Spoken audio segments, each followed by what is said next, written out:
So, yeah. I'm basically just telling you all of my reading kryptonite, so this is fun. Hello everybody, my name is Kelsey, and we're about to get very, very nerdy with some things that I love in books.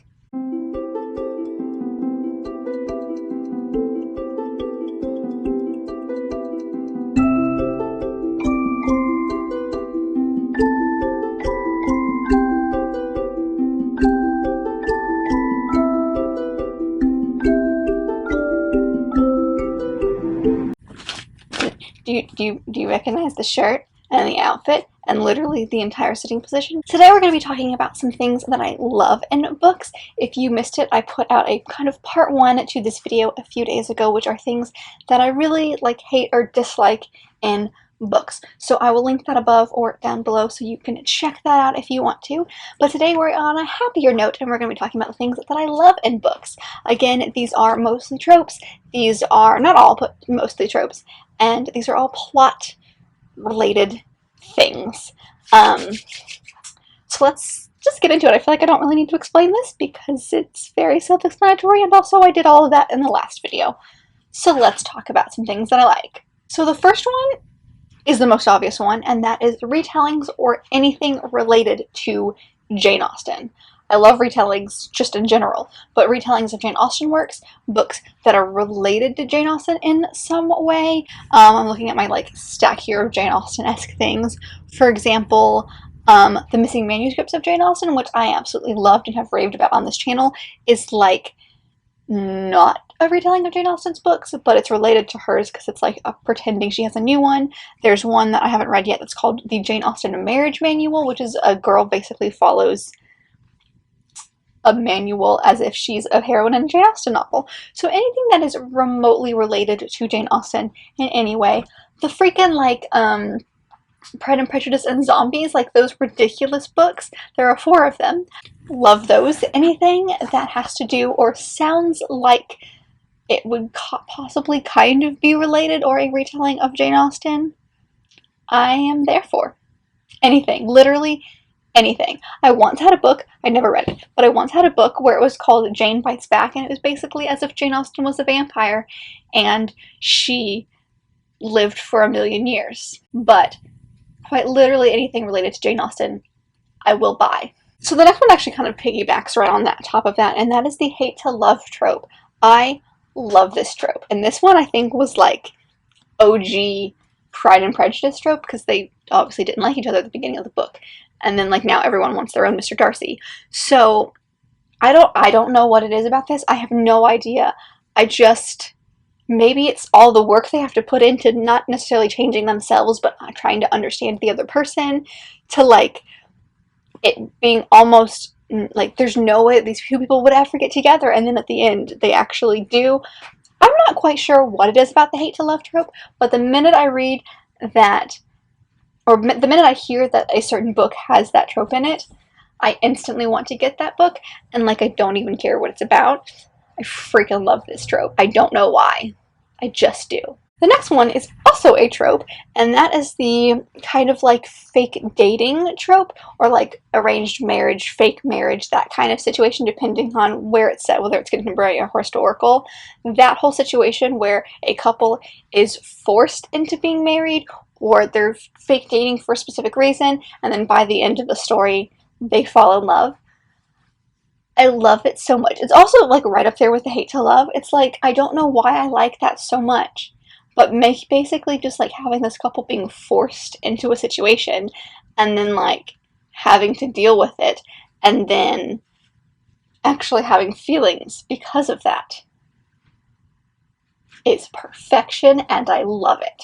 The next one, now we're getting away from the tropes a little bit. The next one is just if it's set historically, specifically in the UK, England, Scotland, Ireland, just the general UK area.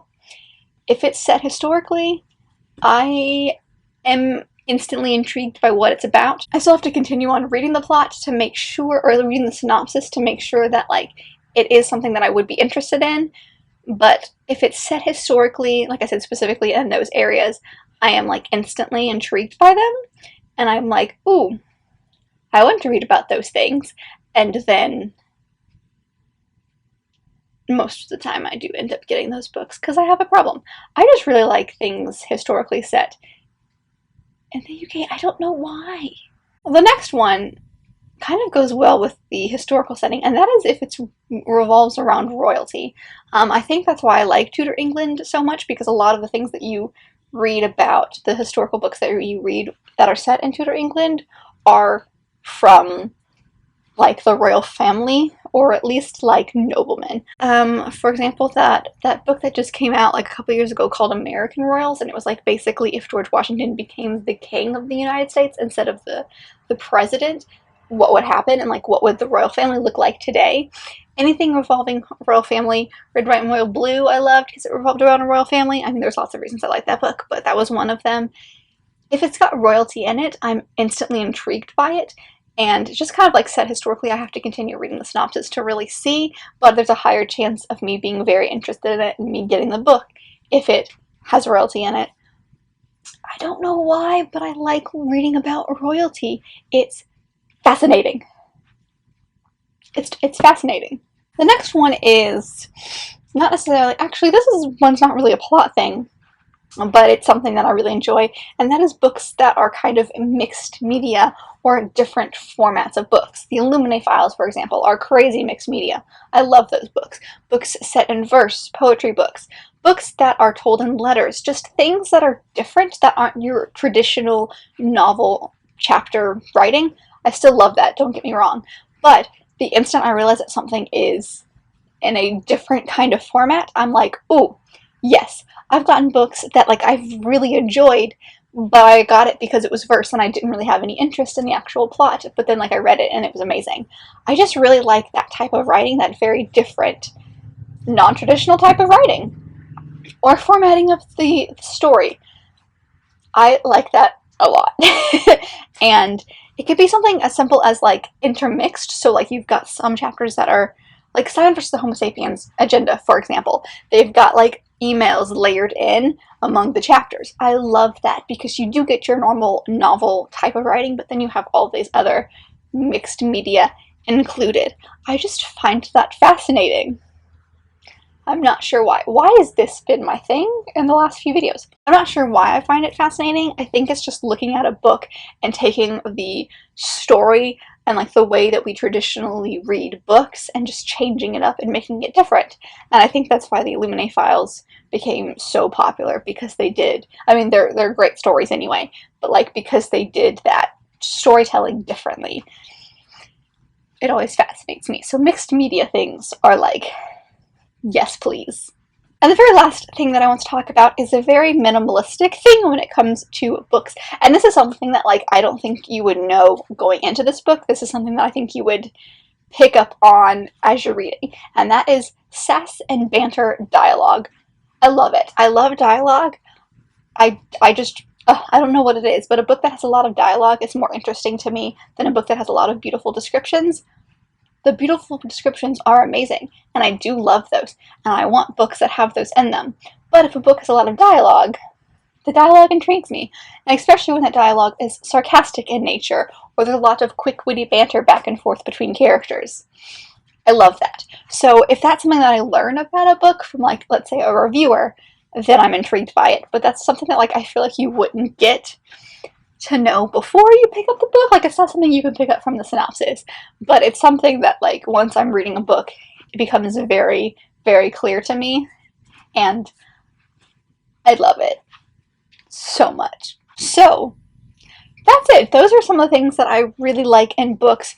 I honestly could go on forever, but those are some of like the highlights of things that I like, that like most of these, if I find out that they are in a book, in the synopsis, they're like an auto by topic, basically. Like, instead of buying like an auto by author, of just you'll read anything that author writes, it's like you'll read anything that has these specific tropes or these specific plot things in it.